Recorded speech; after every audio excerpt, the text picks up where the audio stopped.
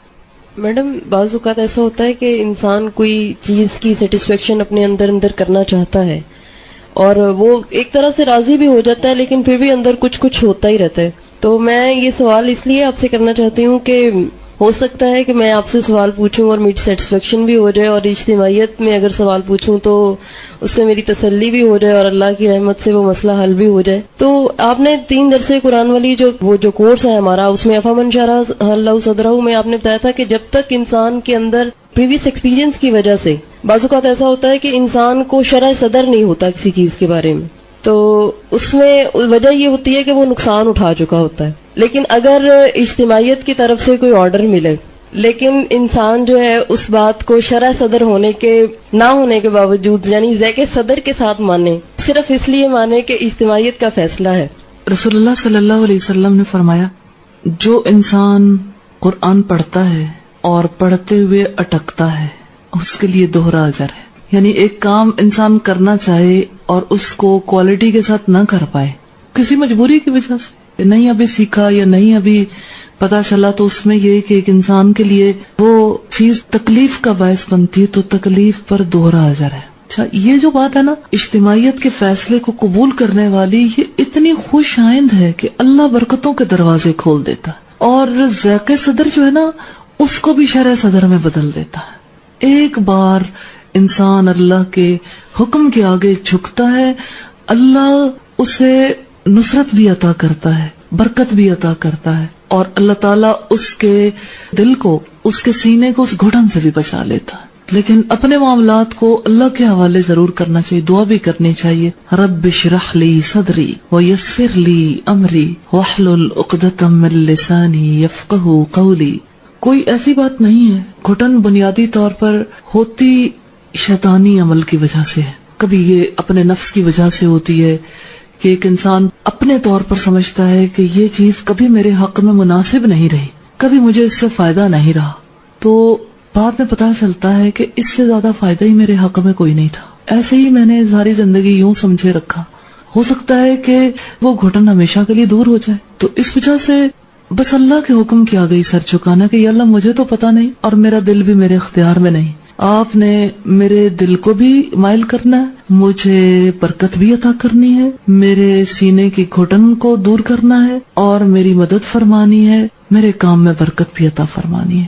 تیرے حکم کے آگے میں جھکی ہوں، تیرے سوا میں کسی کے آگے جھکنے والی نہیں ہوں، اس لیے کہ میرے سوا تیرے تو بہت سے بندے ہیں، لیکن تیرے سوا میرا کوئی آقا نہیں ہے، تیرے سوا میں کسی کے آگے جھک نہیں سکتی. تو یہ بڑا خوش آئند ہے الحمدللہ. تو آپ فیل کرتے ہیں کہ جیسے اپنی بات کو شیئر کرنے سے انسان کو جیسے سمجھ آتی خود بھی، اور دوسروں کو صرف پڑھنے سے ویسے سمجھ نہیں آتی. بعض غلطیاں ایسی ہوتی ہے کہ آپ توبہ کر لو سچے دل سے اللہ تعالیٰ کے ساتھ تو سیٹسفیکشن مل جاتی ہے، لیکن بعض ہوتی ہیں کہ آپ کو سیٹسفیکشن نہیں ہو رہی ہوتی کے ساتھ کچھ اور بھی کیا جائے. جیسے نمازیں ہیں، پہلے تو میں یعنی کہ جب نماز پڑھتی تھی تو پہلے والی میری نمازیں یہ نہیں ہوتی تھی. الحمدللہ بڑا فرق آیا، محسوس ہوتا ہے کہ اللہ تعالیٰ جو ہے نا مجھے دیکھ رہے ہیں، اور میں صحیح یعنی کہ شعور کے ساتھ نماز پڑھتی ہوں نا الحمدللہ. تو اور پہلے میں نماز پڑھتی تھی، مجھے پتہ نہیں ہوتا تھا کیا پڑھتی ہوں کیا کیسے، بس ٹھیک ہے ٹائم تھوڑا سا لگا دیا، جلدی جلدی نماز پڑھ لی.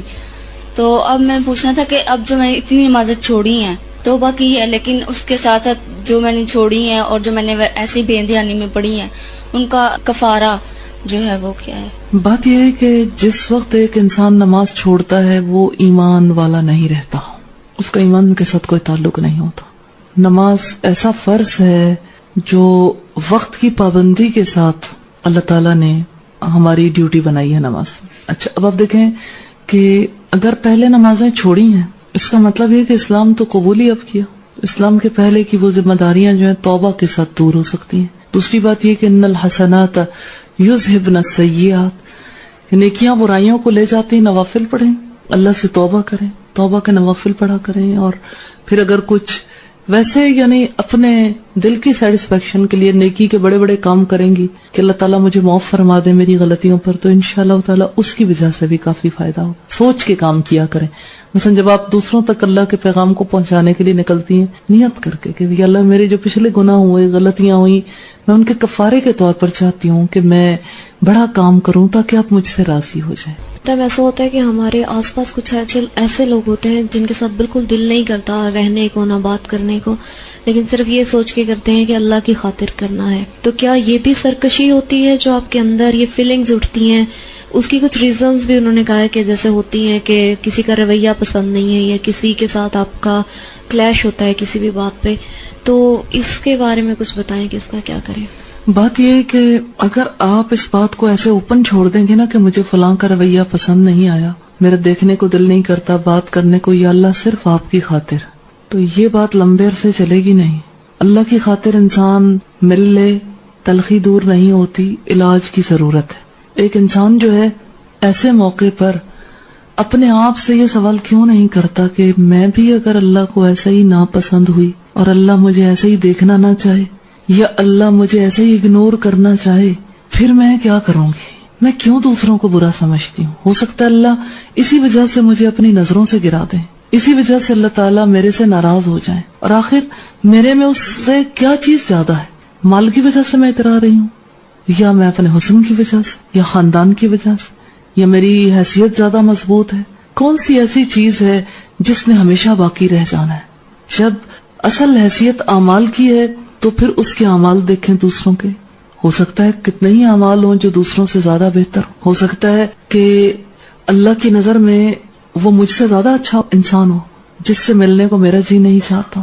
تو فیصلے اپنے نفس سے کیوں لینے ہیں؟ اللہ کی نظروں سے دیکھنا چاہیے کہ اللہ تعالیٰ کیا چاہتے ہیں. اور اللہ کی نظروں میں اگر کوئی زیادہ متقی ہے, پرہیزگار ہے, ایک انسان جب یہ سوچتا ہے کہ اپنی نظر سے خود کو دیکھ کے خود کو اچھا سمجھتی ہوں نا اور دوسروں کو برا, اللہ کی نظروں سے کیوں نہیں دیکھتی, تو فیصلے تو سارے اپنے نفس سے لیتی ہوں. تو یہ نفس تو نفس امارہ ہے, سرکش نفس ہے. یہ اللہ کے آگے تبھی جھکے گا جب اللہ کے سامنے اپنی خطاؤں کا انسان اعتراف کرتا ہے, غلطیوں کا, اور پھر اپنے جانے کا احساس, پھر اپنی پیشی کا احساس. یہ چیزیں انسان کو تھوڑا فائدہ دیتی ہیں. تو دوسروں کے بارے میں اپنے نقطہ نظر کو بھی صحیح کرنے کی ضرورت ہے. یہ کوئی زیادہ لمبا چوڑا کام نہیں ہے. جو اچھا نہیں لگتا اس کو گفٹ دے دیں, تحائف دیں. تحادو تحابو, تم ہدیے کا لین دین کرو, تم آپس میں محبت کرنے لگو گے. تو محبتیں بڑھانے کے لیے سلام کریں, سلام کو رواج دیں, تحائف کو رواج دیں, کھانے کریں, خود ہی ٹھیک ہو جائے گا معاملہ انشاءاللہ. اگر واقعی برائی ہو تو ہمارے میں کون سی برائی نہیں ہے؟ اگر اللہ ہمیں اس دھرتی پر رہنے کی اجازت دیتا ہے تو اس کو ہم کیوں نہیں اجازت دیتے؟ یعنی یہ دیکھیں نا, اللہ کی طرف سے فیصلہ ہونا چاہیے نا کہ اگر اللہ ہمیں اجازت دے رہا ہے, ہم اس کی برائی کو برداشت نہیں کر پا رہے, تو اپنی برائیوں کو تو دیکھیں. واقعی برائی ہو تب بھی آپ کا حق نہیں ہے کہ اسے برا سمجھے, آپ نے حسن سلوک ہی کرنا ہے. یہ کہا ہے کہ میں ایک ایسی کمیونٹی میں ہوں جہاں نان مسلمس بھی ہوتے ہیں اور ان کو بہت سارے برے کام کرتے ہوئے دیکھ کے پھر میرا دل نہیں کرتا ان سے بات کرنے کو, تو کیا اس پہ بھی یہی ساری چیزیں اپلائی ہوتی ہیں جیسے آپ نے بھی کہا؟ برے کاموں کو دیکھ کر برائی سے روکنا چاہیے بجائے اس کے بات کرنا چھوڑ دیں. تو بات کرنا چھوڑنا جو ہے نا, یہ ایک اور عذر ہے نفس کا کہ برے افراد ہیں, برے کام کرتے ہیں, تو میں بات نہیں کروں گی تو بات بن جائے گی. جس کمیونٹی میں انسان رہتا ہے وہاں کرسچنس ہوں یا نان مسلمس ہوں, اگر وہ غلط کام کر رہے ہیں اور انسان ان کو بھلائی کی طرف بلائے, اچھے طریقے سے روکنے کی کوشش کرے, تو ایسی بات نہیں ہے کہ ایک انسان دوسرے تک اپنا میسج کنوے نہیں کر سکتا بھلے سے وہ نہ مانے. آپ کا تو فرض ادا ہو گیا نا, آپ نے اپنی طرف سے تو یہ کام کر لیا. اسی وجہ سے تو اسلام کی دعوت نہیں پھیلتی کہ لوگوں نے برائی کو برا سمجھنے کی بجائے برا کام کرنے والوں کو برا سمجھنا شروع کیا اور ان کو روکنا چھوڑ دیا. کس کس نے کوئی اچھا ارادہ کیا ہوا, یہ برا ارادہ, ہاں یہاں بیٹھ کے کچھ کھانا نہیں ہے, یہ آپ کے دل کو سخت کر دے گا کھانا. 2 کھانے اکٹھے نہیں کھائے جا سکتے. آپ کا شعور اور آپ کا جسم دونوں اکٹھے غذا نہیں لے سکتے, ایک لے گا. جب آپ پانی پیتے ہیں تو آپ کی سانس کی نالی کے آگے ایک ڈھکن آ جاتا ہے تاکہ سانس کی نالی کے اندر پانی یا غذا نہ چلی جائے, کیونکہ اگر چلی جائے تو آپ کو اتھر لگتا ہے, آپ کو کھانسی آتی ہے, ریئیکشن ہوتا ہے. ایسے ہی جب آپ کوئی چیز منہ میں رکھ لیتے ہو, آپ نے اپنے آپ کو میسج دیا اس طرح سے مجھے نیند نہیں آئے گی. بھلا قوت ایک ببل گم کے اندر ہے, چوئنگم کے اندر, یا سونف کے اندر, یا کسی کھانے والی چیز کے اندر. قوت کا مرکز و منبع اللہ ہے. اللہ سے مانگے نا. اب دیکھیں نا, جس موقع پر آپ نے اپنا دل اللہ سے جوڑ کے رکھنا, آپ نے چوئنگم سے جوڑ لیا, چلو کام ختم. یہ چھوٹی چھوٹی باتیں ہیں, لیکن یہ آپ سب لوگوں کے مسائل ہیں. مثلا میں نے دیکھا کہ کچھ لوگ جو تھے قرآن پڑھتے ہوئے یا اللہ کا دین سیکھتے ہوئے, انہوں نے اپنا دل دال سوئیوں سے لگائے ہی رکھا, نمکوں سے. کچھ لوگوں نے اس کے علاوہ جیسے چوئنگم سے یا سویٹس میں سے کسی چیز سے دل لگائے رکھا کہ اچھا ٹھیک ہے, اب یہ جو ہے نا کھاتے رہیں گے اتنی دیر تک ہم ٹھیک رہیں گے. تو آپ کا جسم تو ٹھیک رہا, لیکن آپ کا جو روحانی یا شعوری معاملہ ہے وہ ٹھیک نہیں رہا. تو آپ نے اصل میں کس چیز کو ٹھیک رکھنا ہے؟ یہ تو آپ اپنے آپ کو انالائز کر لیں کہ آپ نے اصل میں یہاں بیٹھے ہوئے کس چیز کو حاضر رکھنا ہے. اس کے لیے آپ کی زبان اور آپ کے پیٹ کا کیا تعلق ہے, مجھے یہ بتا دیں. خود سوچیں نا, کوئی ہے تعلق؟ اس کے لیے پھر کس چیز کا تعلق ہے؟ الرٹ رہنے کے لیے کس چیز کا تعلق ہے؟ یعنی آپ کی ریزننگ, آپ کا اللہ سے تعلق, آپ کا ذکر, آپ کا ارادہ, بہت ساری چیزیں کاؤنٹ کرتی ہیں. تو آپ اپنے ارادے کا کام جو ہے نا چوئنگم سے لینا چاہتے ہیں. بہت ہی ناقص قسم کا خیال ہے. میم کیسے نہیں ہو سکتے دو کام؟ میں تو شروع سے جب بھی پڑھتی ہوں نا تو میرے سے ٹی وی چلائے بغیر تو پڑھا ہی نہیں جاتا تھا. وہ پڑھنا اور یہ پڑھنا فرق ہے. وہ پڑھنا شعور کے لیے نہیں ہے, روحانی تربیت کے لیے نہیں ہے. وہ پڑھنا تو صرف ایسے یعنی آنکھیں دیکھ رہی ہیں یا کان سن رہے ہیں اور ذہن کے اندر کوئی چیزیں ایسے پرنٹ, جیسے فوٹو کاپیئر ہے. تو آپ یہ کھا بھی سکتے ہیں, فوٹو کاپی بھی کر سکتے ہیں, پی بھی سکتے ہیں, فوٹو کاپی بھی کر سکتے ہیں, لیکن جس میں آپ کی عقل کی تربیت ہو رہی ہے, آپ کی روحانی تربیت ہو رہی ہے, وہاں پر اگر آپ اپنے جسمانی افعال کو جاری رکھیں گے تو آپ کے لیے مشکل ہے. مثلا جو لوگ بہت ہلتے جلتے ہیں نا, ان کا خیال گڑبڑ ہو جاتا ہے. ادھر ادھر کے ماحول میں بہت نظریں رکھتے ہیں, ان کا خیال جو ہے وہ ان کے ہاتھ سے چھوٹ جاتا ہے, پھر ان کی توجہ جو ہے کم ہو جاتی ہے. میرا خیال ہے سمجھ آ گئی ہوگی بات. ہاں جی, ہاں جی. عدیلہ نے کچھ کہنا تھا. میں یہ کہہ رہی تھی کہ جب بھی بیٹھتی ہوں نا یہاں پہ, تو آتے ہوئے راستے میں یا نماز کے بعد میں یہ اللہ سے دعا ضرور کرتی ہوں کہ اللہ مجھے مطلب لیکچر کے دوران بالکل بھی نیند نہ آئے, اور میں جو بھی سنوں وہ اس کے لیے مجھے شرح صدر دیں کہ وہ میرے دل میں اتر جائے بات نا. تو الحمدللہ اس سے مجھے بہت زیادہ فائدہ ہوتا ہے کہ جس دن میں نہ دعا کروں اس دن مجھے بہت ڈر ہوتا ہے کہ آج مجھے نیند ضرور آئے گی, میں نے دعا نہیں کی. تو میں پھر فوراً سے دعا کرتی ہوں کہ اللہ مجھے مطلب نیند بالکل نہ آئے, اور جو میں نے سنا ہے وہ میرے دل میں اتر جائے. میں نے بس آج ہی منہ میں ڈالی تھی. کوئی اور کچھ کہنا چاہے, بتانا چاہے؟ روح کے حوالے سے ہے بات کہ اس میں ہم نے دیکھا تھا کہ قلب کا اور روح کا رشتہ, جو یہ روح ہے قلب کے خلا کو پر کرتی ہے, تو یہ کیسے پر کرتی ہے؟ مثلا اگر ان کو ہم زندگی کا نام دیں تو یہ زندگی والی بات ہے یا رب کی یاد والی بات ہے؟ دونوں طرح سے ہے.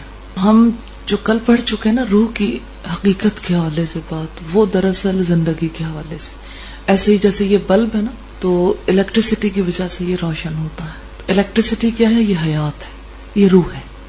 یہ آتی ہے تو اس کی وجہ سے روشنی ہوتی ہے, اگر ڈسکنیکٹ ہو جائے روشنی نہیں ہوگی. ایسے ہی روح کا معاملہ ہے, جب انسان کے بدن کے اندر قلب کے اندر آتی ہے تو اس کی وجہ سے زندہ رہتا ہے انسان, اگر چلی جائے تو اس کی وجہ سے زندگی ختم ہو جاتی. روح کو آپ اسی سینس میں لیں گے, ٹھیک ہے. جب ہم دل کی حیات کی بات کرتے ہیں نا, تو دل کی زندگی محض زندہ ہونے کی وجہ سے نہیں ہوتی. دل کی زندگی جو ہے وہ اللہ کی یاد کی وجہ سے, اللہ سے تعلق کی وجہ سے. اچھا چھوٹی چھوٹی باتیں ہیں, لیکن جس وقت آپ اپنا تعلق کسی بھی اور چیز سے جوڑ لیتے ہیں تو آپ سے پہلی چیز جو چھوٹتی ہے وہ رب کی یاد.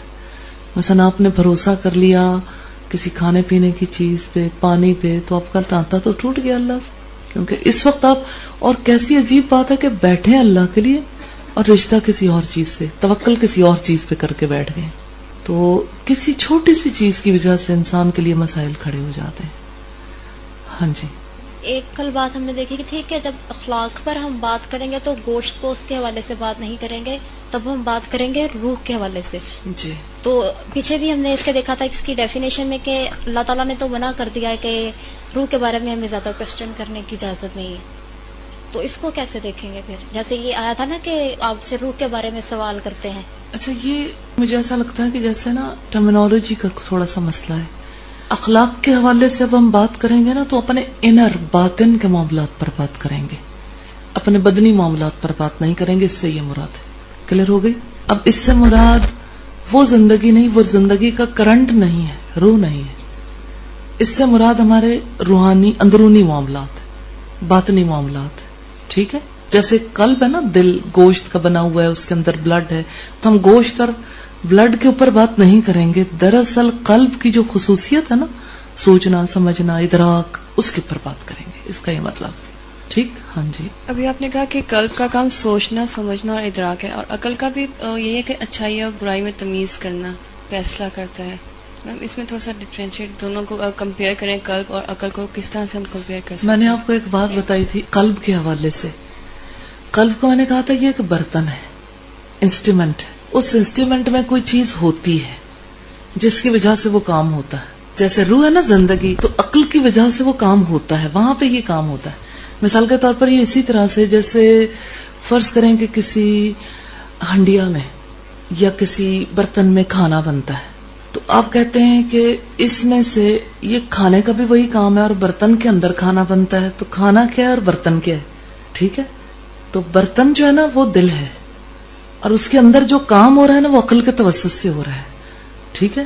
تو ہم جب اس کے دل کی بات کرتے ہیں نا اوور آل, مثلا آپ کہتے ہیں کہ یہ ڈش پلیز ادھر کرنا, تو آپ نے ڈش کھانی ہوتی ہے, ڈش کے اندر جو چیز پڑی ہوئی ہے وہ کھانی ہے نا, تو آپ کہتے ہیں یہ ڈش ادھر کر دیں, ڈونگا ادھر کر دیں. تو اس سے مراد کیا ہوتی ہے؟ اس کے اندر پڑی ہوئی چیز. ٹھیک ہے؟ تو اسی طرح سے جب ہم قلب بولتے ہیں نا تو قلب کا کام مراد لیتے ہیں کہ قلب کیا کام کرتا ہے. کام ہوتا ہے عقل کے توسط سے. ٹھیک ہے؟ تو عقل جو ہے نا وہ بنیادی طور پر ہیلپ فل ہے. میڈم میں نیت اور ارادے کے حوالے سے کہنا چاہ رہی تھی کہ نیت اور جو ارادہ ہے نا, یہی انسان کی زندگی میں بہت بڑا رول پلے کرتا ہے. جتنی آپ کی خالص نیت ہوتی ہے نا تو اتنا ہی زیادہ معاملات بھی آسان ہو جاتے ہیں. جیسا کہ یہاں سے آنے سے پہلے ہم نے نیت کی, بلکہ نیت بہت زیادہ تھی کہ اللہ تعالیٰ اپنے لیے چن لے, اور یہ تھا کہ اللہ تعالیٰ اپنے لیے خالص کر لے اور ان لوگوں میں شامل کر دے جو اللہ کو پسند ہونا بہت زیادہ. تو یہی تھا کہ پورا سال ہو گیا تھا تو کہیں پہ بھی چین نہیں ملتا تھا. یہی سوچ آتی تھی کہ اللہ تعالیٰ کے جو بہترین لوگ ہیں وہ اور قسم کے ہوتے ہیں نا. اللہ تعالیٰ سے دعائیں بھی یہی کی کہ اللہ تعالیٰ ان لوگوں میں شامل کرے جو تیری نظر میں بہترین ہو نا, کیونکہ اصل سکون اور اصل اطمینان انہی لوگوں میں شامل ہونے میں اور انہی لوگوں کو اپنانے میں اور ان کے اندر رہنے میں ہے نا. تو یہی ارادہ کیا اور بہت زیادہ نیت کی, سارا سال دعائیں کی بہت زیادہ. پھر یہی دعا کی یا اللہ جو تجھے پسند ہو وہاں لے جا. تو جب یہاں پہ آئے تو اتنا زیادہ سکون ملا اور اس بات پہ اتنا زیادہ یقین آیا کہ واقعی اللہ تعالیٰ کو یہ لوگ سب سے زیادہ پسند ہیں. ڈفرینٹ جگہ پہ اور بھی میں گئی, میں نے دیکھا, لیکن دل کو تسلی نہیں ہوئی. میں نے یہی دعا کی یا اللہ جو تجھے بہترین لگے مجھے ان تک پہنچا دے. تو مجھے اس بات پر بھی بہت زیادہ یقین بھی فیل ہوا کہ اللہ تعالیٰ کی نظر میں بہترین لوگوں میں انشاءاللہ تعالیٰ آ گئے. تو انشاءاللہ تعالیٰ بہترین لوگوں کا ہی سفر کرنا ہے دنیا میں. اللہ کی نظر میں اچھا وہی ہے جو کوششیں کرتا رہتا ہے, گرتا ہے لیکن کوششیں کرتا ہے, خطا کار ہوتا ہے لیکن معافی کا خواستگار ہوتا ہے. اور اللہ کی نظر میں اچھا وہی ہے جو اللہ کی طرف بار بار پلٹ آتا ہے. تو میں سمجھتی ہوں کہ الحمدللہ ساروں میں ایک قدر مشترک ضرور ہے کہ سب پلٹنا چاہتے ہیں اللہ کی طرف, معافی بھی مانگنا چاہتے ہیں, طلب بھی ہے اور طلب کی کمی بیشی ہے. بس میں یہی بات آپ کے سامنے رکھنا چاہتی ہوں, جہاں پہ آپ اپنے طلب کی کمی محسوس کریں گے نا آپ کا رویہ بدل جائے گا. اچھا, یہ آپ نے ویسے اچھا سوال کیا کہ جب ہر وضو سے پہلے اتنی لمبی لائن میں کھڑا ہونا پڑتا ہے تو بوجھ لگتا ہے. اپنا ایکسپیرینس بتانا چاہتی ہوں. میں جب حج کرنے کے لیے جاتے ہیں نا, عمرہ کرنے کے لیے, تو انسان کو ایسے حالات پیش آتے ہیں جس میں کوئی بھی منفرد نہیں ہوتا. کسی کے لیے کوئی اسپیشل قسم کی سہولتیں بھی ہوں تب بھی لائنوں میں لگنا ہی پڑتا ہے. اور لائنیں یہاں تو ظاہر ہے 70-100 افراد کی لائن, اور کہاں پر لاکھوں لوگوں کی موجودگی میں یعنی ایک ایک لائن اتنی طویل. اور انسان چاہتا ہے کہ واش روم جانے کی ضرورت ہی پیش نہ آئے, وضو کرنے کی ضرورت ہی پیش نہ آئے ایسے موقع پر کہ کیا فائدہ کہ ایک انسان اتنی دیر انتظار کر کے اپنا سارا سلسلہ جو ہے یعنی ڈسٹرب کر دے. آپ ایسے موقع پہ کیا کریں؟ اصل میں دیکھنے کی بات یہ ہوتی ہے کہ جہاں انسان کو ڈسٹربنس ہوتی ہے وہ ڈسٹربنس کیسے ہینڈل کرے. ہر وہ موقع جو انتظار کا ہے کہیں بھی کسی نوعیت کا، وہ موقع رب کی یاد کا ہے، طے کر لیں اب اس وقت میں اتنا ذکر کروں گی.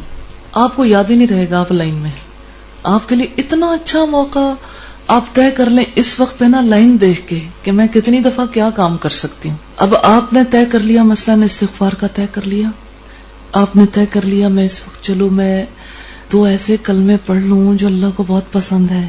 کون سے کلمے ہیں وہ؟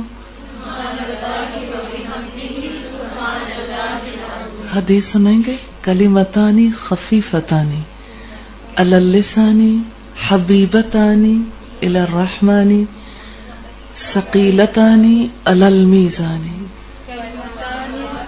کیا کلمات ہیں؟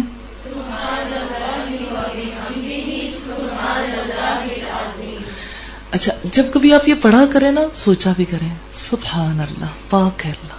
ایک انسان کو اتنی نعمت ملتی ہے نا، مثلاً آپ واش روم کے باہر کھڑے انتظار کر رہے ہیں اور آپ کہتے ہیں پاک ہے اللہ. انسان سوچتا ہے نا کہ دیکھو میرے ساتھ کیا لگا ہوا ہے، میرا کیا پروسیس ہے، کس طرح اللہ نے مجھے بنایا کہ اللہ نے میرے پیٹ کو گندگی کا گھر بنا دیا، پھر اللہ مجھے پاک کرتا ہے، اللہ نے سسٹم بنایا. پھر انسان کا دل جھک جاتا ہے سبحان اللہ و بحمدہ سبحان اللہ العظیم. واقعی اللہ کی عظمت کا احساس ہوتا ہے کہ ایسی کوئی کمی، خامی، کمزوری رب کے ساتھ نہیں ہے. اور اللہ کی رضا پر دل راضی بھی ہوتا ہے کہ ٹھیک ہے اللہ نے ایک نظام بنایا، یہی میرے لیے مفید اور مناسب ہے. اچھا، آپ نے جس وقت انتظار کرنا ہے نا، چاہے وضو ہو، چاہے آپ واش روم جانا چاہتے ہو، تو آپ نے ہر انتظار کے موقع کو ذکر کا موقع بنا دینا. اچھا، میں جب حج کرنے کے لیے گئی تو مجھے تقریباً 42 آورز جدہ ایئرپورٹ پہ اترنے کے بعد ہوٹل تک پہنچنے میں لگے، جبکہ راستہ صرف 1 گھنٹے 1.5 گھنٹے کا ہے. ٹھیک ہے، پہلے ایئرپورٹ پہ انتظار، پھر ایئرپورٹ پہ جو چیکنگ ہوتی. اتفاق سے ہم اپنے گروپ کے ساتھ نہیں تھے، میں، میرے ہسبینڈ اور ایک صاحب اور تھے.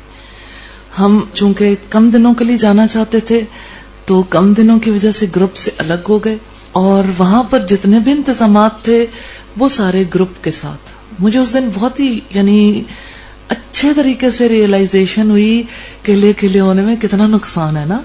تو پھر یہ کہ سارے لوگ ہمارے ساتھ کے جو لوگ آئے تھے، ایک فلائٹ، دوسری، تیسری، ساری فلائٹس فارغ ہو جائیں، اور آخر میں جب ہمیں جگہ ملی بھی تو چونچوں کا مربع جو 2-2 3-3 لوگ تھے انہیں ایک کوچ میں سوار کر کے مکہ بھیجا کہ اب کیا ہے، اب ہر ایک کا مکتب الگ، وہ کبھی ایک سائٹ پہ جا رہے ہیں، کبھی دوسرے پہ.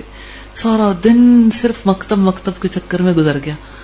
اب آپ دیکھیں، جس وقت انسان یہاں سے فلائی کر کے جاتا ہے اس وقت بھی انسان سونے کی پوزیشن میں نہیں ہوتا.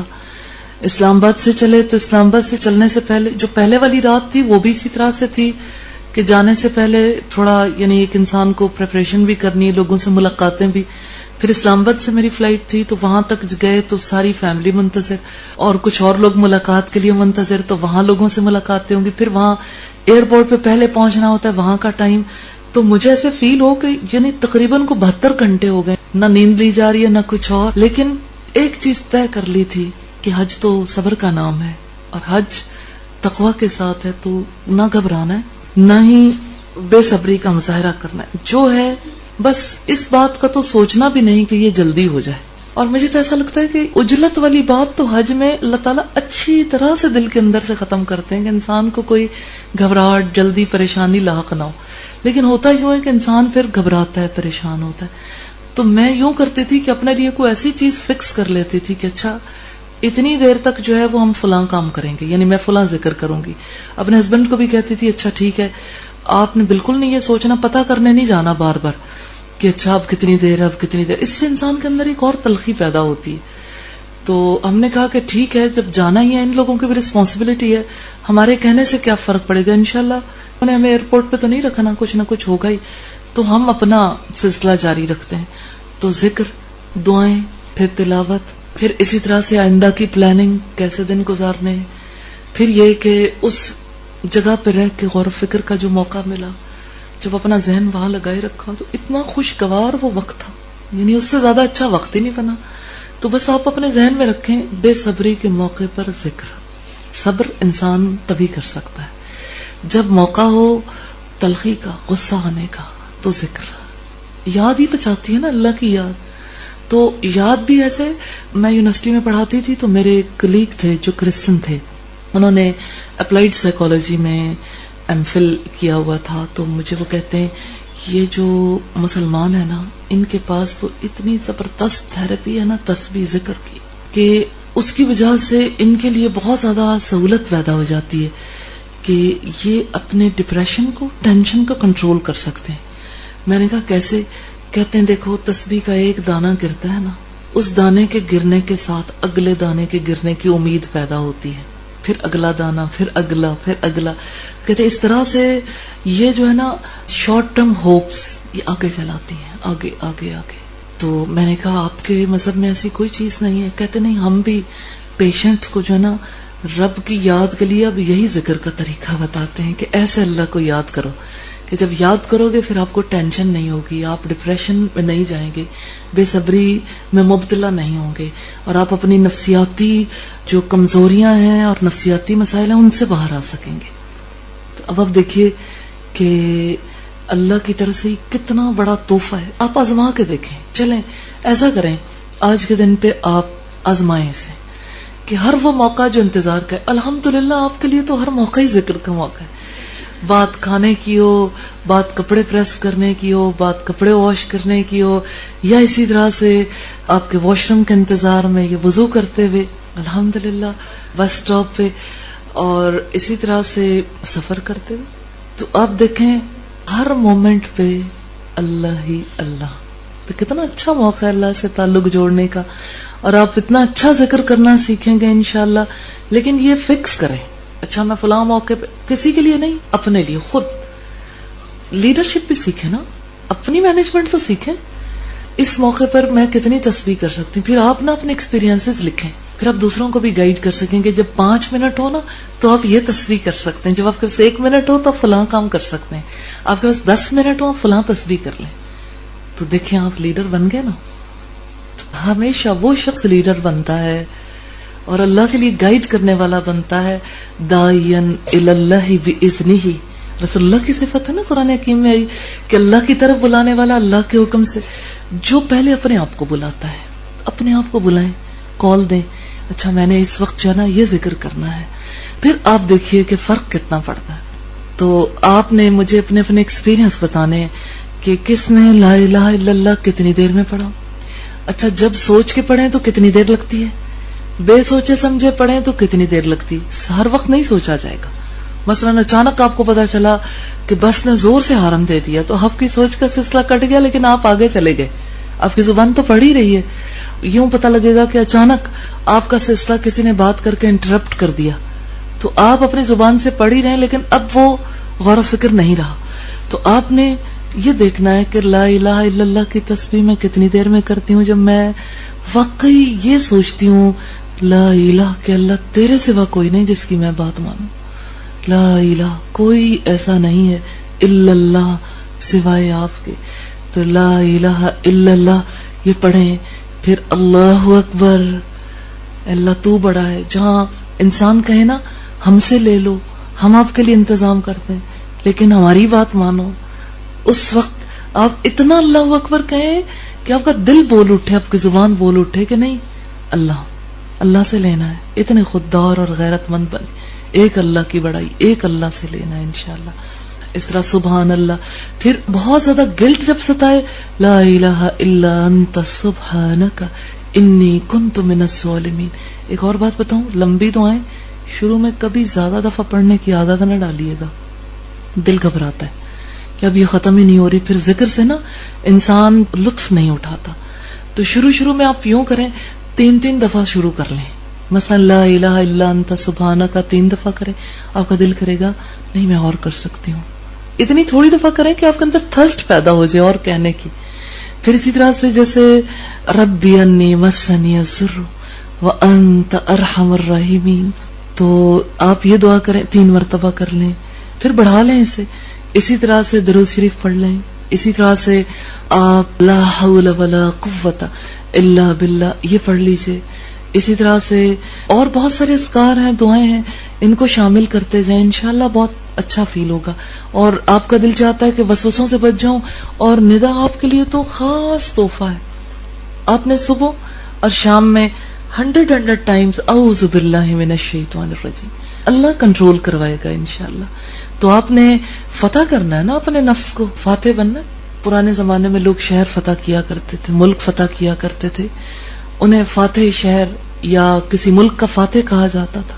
ایک شہر آپ کا اپنی ذات کا بھی ہے، اس کے فاتح بن جائیں، اس کو فتح کریں، پھر اصل مزہ ہے. غلام نہ بنیں اپنی خواہش کے. مثلا الفت ہے، الفت کہتی ہے میں تو غصے کی غلام ہوں. ہو جاتا ہے نا ایسا کہ ایک انسان کو غصہ آتا ہے پھر کنٹرول نہیں رہتا. صرف الفت کے ساتھ تھوڑی ہے. آپ غصے کو اجازت دے کے دیکھیں، غصہ آپ کو چھوڑے گا نہیں، آپ کے اوپر چڑھ کے کودے گا. آپ کی آنکھوں میں غصہ، آپ کے ذہن میں غصہ، آپ کے ناک میں غصہ. نتنے کیسے پھولتے ہیں غصے میں. اور آپ کی زبان میں غصہ، آپ کے بدن میں غصہ، اور آپ سراپا ہی غصہ. ایسے لگتا ہے کہ آپ کا نام بدل گیا، الفت نہیں غصہ. تو الفت کتنا پیارا نام ہے نا. اور اس کی جگہ پہ غصہ. ظاہر ہے جب آپ ہیں ہی غسیل، غصہ بہت آئے گا تو پھر تو وہی نام ہونا چاہیے جو یعنی آپ کی شخصیت کا اظہار کرتا ہے. یہ بات میں اس لیے کر رہی ہوں کہ آپ کو غصے سے محبت نہ رہے. تو آپ نے اچھا سوال کیا. ندا کہتی ہے کہ مجھے پچھلی زندگی بہت یاد آتی ہے اور میرا دل چاہتا ہے کہ بھاگ جاؤں، لوٹ جاؤں. اچھا، انجام کو سوچتی ہو پچھلی زندگی کی طرف لوٹنے کا کیا انجام ہوگا؟ نہیں. ہاں، اب آپ کو پتہ لگتا ہے کہ انسان کیسے خطا کھاتا ہے، کیسے انسان لوٹنا چاہتا ہے کہ اپنے انجام کو نہیں سوچتا. اچھا، آگے جانے کا پتہ ہے کہ آگے آپ کہاں جا رہی ہو، آپ نے کیا کرنا ہے، لائف کیوں ملی ہے؟ بس یہی کہ انجوائمنٹ کے لیے، بس دل لگا ہوا ہے دنیا میں. اچھا، ویسے ایسی بات ہے نہیں، ایسی بات آپ کے اندر نہیں ہے کہ یہی بات ہو. میں دوسرا بھی خیال ایک آتا ہے دل میں. انجوائمنٹ کے ساتھ دوسرا خیال کون سا آ کے گڑبڑ ہو جاتا ہے؟ سمجھ نہیں آ رہی. نہیں آتی. دیکھو ایسے کتنے لوگ ہیں دنیا میں نا ندا کی طرح، جن کو سمجھ نہیں آتی ہم کیوں جیتے ہیں، ہم نے جانا کہاں ہے اور ہمارا کیا انجام ہونے والا ہے. اس وجہ سے پریشان ہے نا ندا. آپ میں سے کون ہے جو ندا کی ہیلپ کرے گا، جو ندا کو سمجھائے گا، یعنی مقصد زندگی کا شعور دے گا؟ دل چاہتا ہے. تو اب جب جائیں گے نا آپ لوگ تو آپ اسے اپنی ذمہ داری خیال کرتے ہوئے ایک ایک پوائنٹ کو لے لیں. پہلے اللہ کی ذات کے شعور پہ بات کریں گے، پھر نبی کیوں آئے، پھر مقصد زندگی پہ بات کریں گے، اور یہ کہ ہم یہاں پہ کیوں اکٹھے ہو گئے نا. ٹھیک ہے، دل چاہتا نا سب کچھ کلیئر ہو جائے. جی میڈم، اتنا دکھ ہوتا ہے، میں نے آپ کو اتنا سنا ہے پھر بھی پتہ نہیں کیوں نہیں اثر ہو رہا کسی بات. بیٹا اسی وجہ سے نا آپ نے اپنے مائنڈ کو کھلا چھوڑ دیا نا، اس کی پرواہ نہیں کی. آپ نے کہا خود ہی ٹھیک ہو جائے گا نا. میڈم اچھی باتیں بھی آ رہی ہیں اور باقی جو غلط ہوتا ہے وہ بھی ٹھیک ہے. وہ بھی ٹھیک ہے نا، وہ بھی ٹھیک ہے. کبھی کہا نہیں ہے کہ یہ غلط ہے. آپ کا رب آپ کو چھوڑے گا نہیں انشاءاللہ. انشاءاللہ اب رحمت ضرور ہوگی. دیکھیں آپ اس کے اندر چینج فیل کرتے ہیں، جو اندر کی کہانی بتا رہی ہے نا، تو چہرے کا تاثر تک الحمدللہ فرق ہو رہا ہے. جزاک اللہ. ہم بات کر رہے تھے قلب انسانی کی.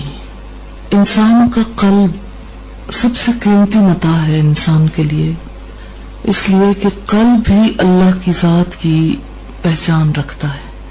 قلب ہی کو یہ قوت عطا کی گئی ہے کہ وہ اللہ کی معرفت حاصل کرے.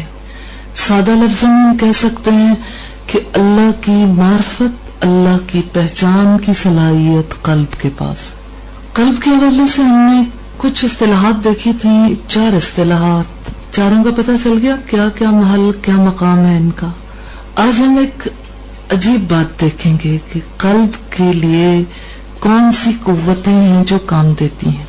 انسان کا دل یہ بنیادی اہمیت کا حامل ہے نا، تو قلب کے لشکر، قلب کی فوج، قلب کی آرمی کون سی ہے، جو قلب کے ساتھ کام کرنے والے مومنین ہیں وہ کون سے ہیں. قرآن حکیم میں رب العزت نے فرمایا وَمَا يَعْلَمُ جُنُودَ رَبِّكَ إِلَّا هُ، تمہارے رب کے لشکروں کو بجز رب کے کوئی نہیں جانتا. رب کے لشکر کون کون سے؟ اگر دیکھنا چاہیں تو ہر زندہ مخلوق، ہر وہ مخلوق جس کی زندگی کی حقیقت کو ہم نہیں سمجھتے، جاندار غیر جاندار، ہر ایک. مثال کے طور پر آپ دیکھیں جیسے قرآن حکیم میں آتا ہے کہ ہم نے ان کی مدد ایسے لشکروں سے کی جو انہیں نظر نہیں آتے تھے.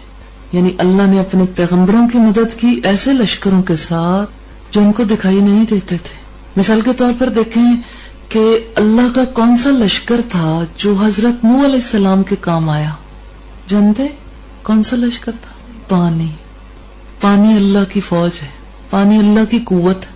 اللہ جب پانی کو کہہ دے کہ آسمان سے بھی برسو، زمین سے بھی کہے پانی اگل دو، اتنا پانی اکٹھا ہو گیا کہ پھر کوئی زندہ نہیں بچا سوائے ان افراد کے جنہیں ان لشکروں نے بچا لیا اللہ کے حکم سے. اسی طرح سے آپ دیکھیں لوط علیہ السلام کی قوم پر اللہ کی طرف سے کون سے لشکر آئے تھے؟ پتھر. تو پتھر کیا ہے؟ اللہ قوت دینا چاہے تو وہ قوت انسان کے خلاف کیسے استعمال ہو جاتی ہے. اور پھر اللہ کے لشکر، اللہ کے فرشتے، کتنے تعداد جان ہی نہیں سکتے.